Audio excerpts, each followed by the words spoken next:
Did you see this? This is great. This is great. This is great. So Anderson is having this, town hall or whatever last night with none other than our friend Bernie Sanders. I'm joking with our friend Bernie Sanders. And someone comes up to ask a question. And it's clearly, well, one would think a woman. But when Anderson refers to, I'm going to just use her name so I don't get in trouble. This person who looks and sounds like a woman, Grace Thomas, she gets all ornery because Anderson, who's supposed to be Mr. PC himself, commits a major, major, major faux pas. Let's watch it together. Paul, we're back with Senator Bernie Sanders. I want to introduce Grace Thomas. She's a local civil rights attorney. She's a Democrat. Grace? They, them pronouns, actually. Thank you. Oh. Good evening, Senator Sanders. Polling and turnout data indicate that men of all racial demographics are turning away from the Democratic Party. But of course... Did you see?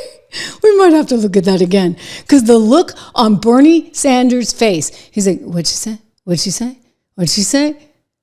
I'm also like, wait, what'd she say? Let's take a look. Paul, we're back with Senator Bernie Sanders. I want to introduce Grace Thomas. She's a local civil rights attorney. She's a Democrat. Grace? They, them pronouns, actually. Thank you. Oh. They, them. They, them pronouns. Senator Sanders. Polling and turnout data indicate that men of all racial demographics are turning away from the Democratic Party. But of course... Right. Bernie Sanders is like, huh? What? What did I hear her? They, them, Anderson. It is they, them. Don't you know that? How dare you just assume I'm a she or a her?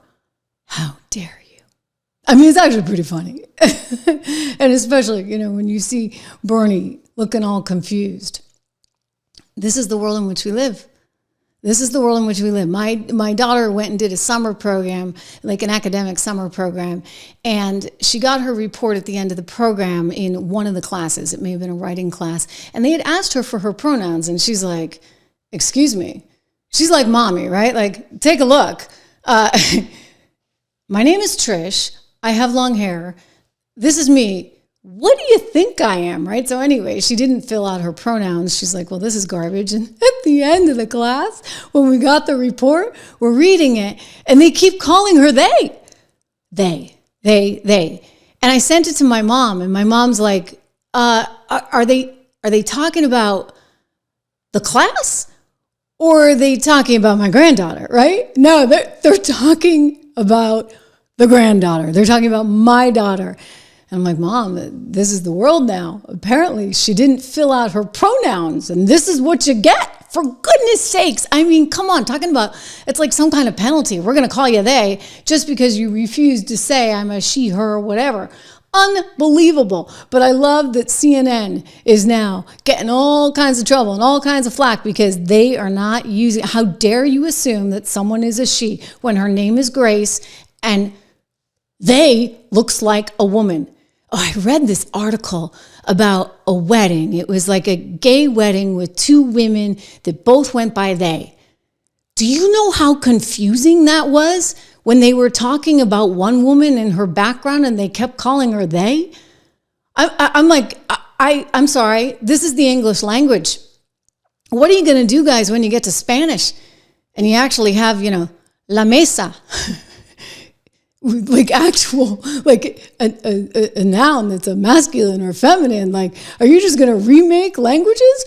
How are we going to communicate with each other? I don't even think we're going to understand it. It's insane. But you know what? This is one of the reasons why I am so happy to have partnered with this wonderful organization, Herzog Foundation. Herzog Foundation is all about Christian education, K through 12.